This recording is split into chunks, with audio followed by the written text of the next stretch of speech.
As you know, February is a very special month for me. My husband and I have been together for 10 years. Married for 3, together for 10. So I recently did a top 10 favorite romances in honor of my anniversary, but it wouldn't really be me if I didn't also do a top 10 dark romance. So, in no particular order, let's get started. Starting off strong, we have Does It Hurt by H.D. Carlton. Probably not the H.D. Carlton you thought was going to be on this list. I actually haven't read Cat and Mouse yet. Honestly, I've read Satan's Affair, and I was not too fond of it. I thought it was kind of sloppily written. I feel like there's better dark romances out there, like Does It Hurt? This is a testament to the writing. I am severely galeophobic, and I still gave this book 5 stars.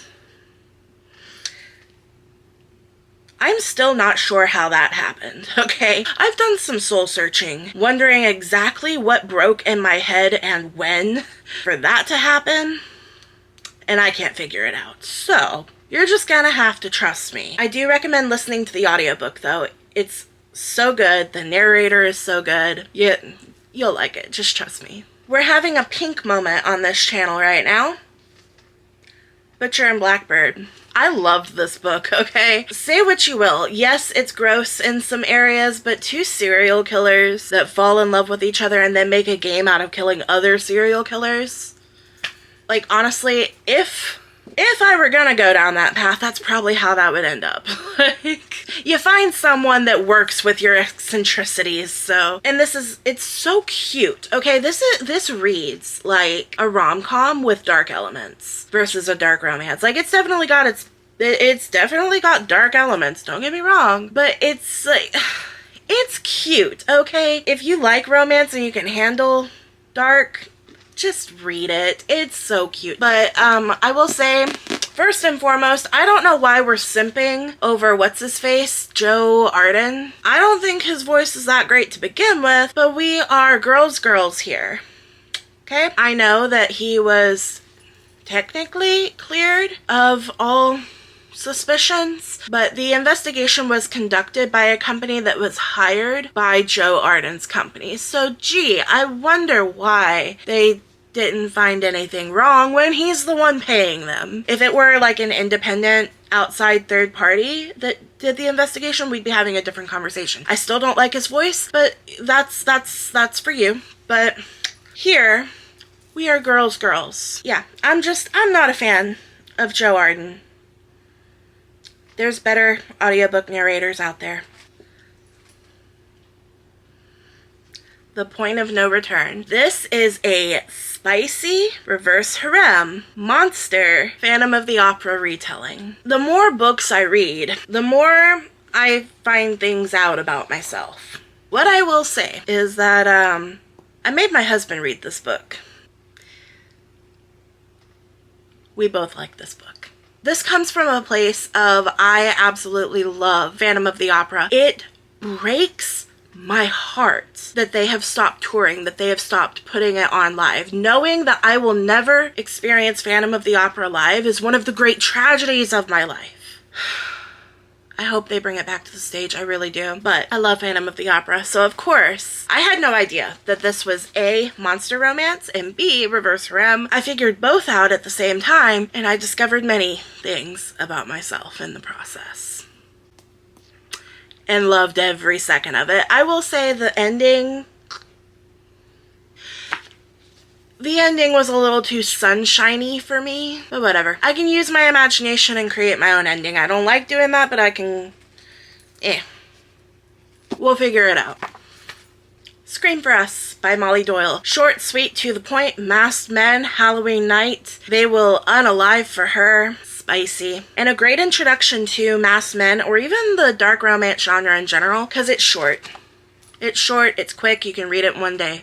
God of Ruin. This was my favorite in the Gods of Legacy. Granted, I have not read God of Fury or God of War yet, but God of Ruin, I was so scared going into it because I hated Landon, and I ended up loving him by the end of it, and so far it's my favorite of the series. You do really need to read the other ones though. Like, they are incredibly interconnected. You're not going to have any idea who people are or why their dynamics are the way they are if you don't read the others. But I do think, like, the first two are really good. The third one, I didn't enjoy so much, but God of Ruin, yes, it's definitely up there. The Never King, and also the Dark One, and their Vicious Darling, and the Fey Princes, all of it. All of it, always, forever, perfect. Read the audiobook because it is so worth it.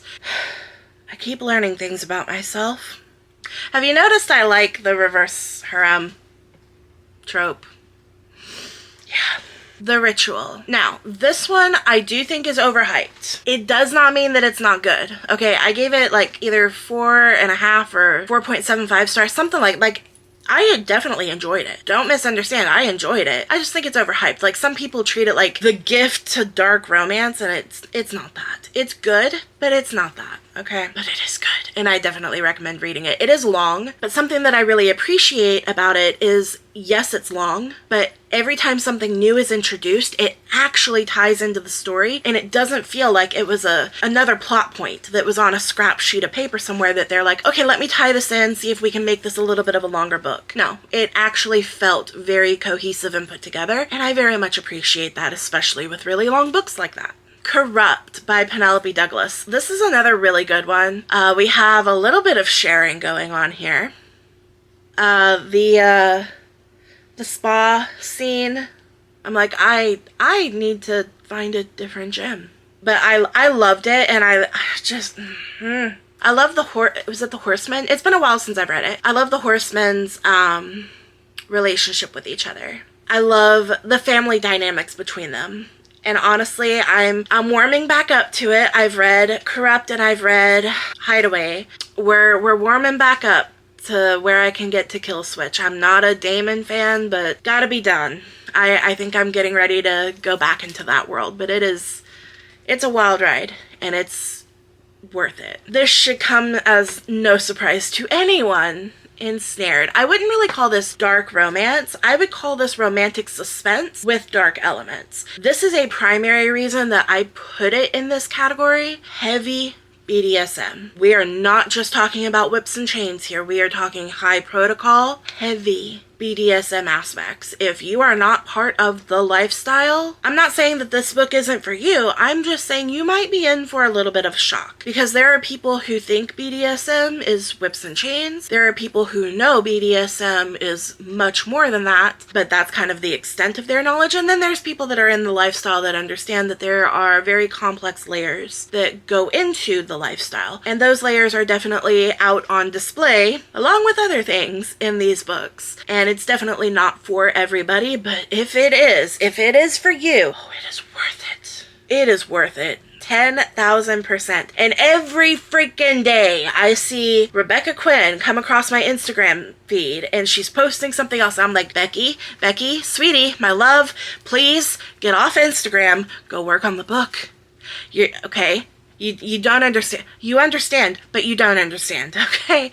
As an author who is actively avoiding working on my third book, I get it. But at the same time, can we not? It's a delicate balance between being an author and a reader sometimes. But it is so worth it, and I can't wait. I can't wait for her to come out with, I think, what is it? Ensnared, Entwined, Entangled. Is that it? I don't know. Those are the 3 titles. I don't know which is which. We'll figure it out. But I can't wait for the 3rd one. Last, but definitely not least, you already know. If you've been here, you already know what book is in my hand. Do you know what color it is? I know you know what color it is. Lights Out by Navessa Allen. The best book ever written. Period. This is not 6 stars. This is not 7 stars. This is all the stars. This is a galaxy. It's perfect. It's the best book ever. I own this in every format. And yes, you should listen to the audiobook because it will change your life. Can you see? how much I have kissed this book. Like, my lipstick is all over the pages. But we're having our pink moment right now, so I'm not gonna do that. This is from like Nude lipstick. We're not about to add Barbie pink to this, but even if we did, I wouldn't care, because I would buy every single copy of this book and max out my credit cards doing it, and I'm pretty sure I'd be okay with it. I don't think I'd lose any sleep over it. So as of now, those are my top 10 dark romances, but I have a lot on this shelf. Okay, let's just see. Court of Nightmares, Court of the Vampire Queen. Why do I have a lot of court books? A Court of Thorns and Roses, court, okay. Manacled, Dirty Wicked Prince, A Ruinous Fate. I don't know if that's dark romance. The Fabric of Our Souls, Pen Pal, Dark Notes, Praise, Her Soul to Take. Like, we got a lot. We're still working through it. Somewhere around here. Oh, there it is. I have Haunting Adeline. We're working our way through it. So who knows? By the end of the year, I may have 10 totally new top 10 dark romances. But for now, I want to know what your top 10 dark romances are. And let me know why I should read them. I'll see you next time.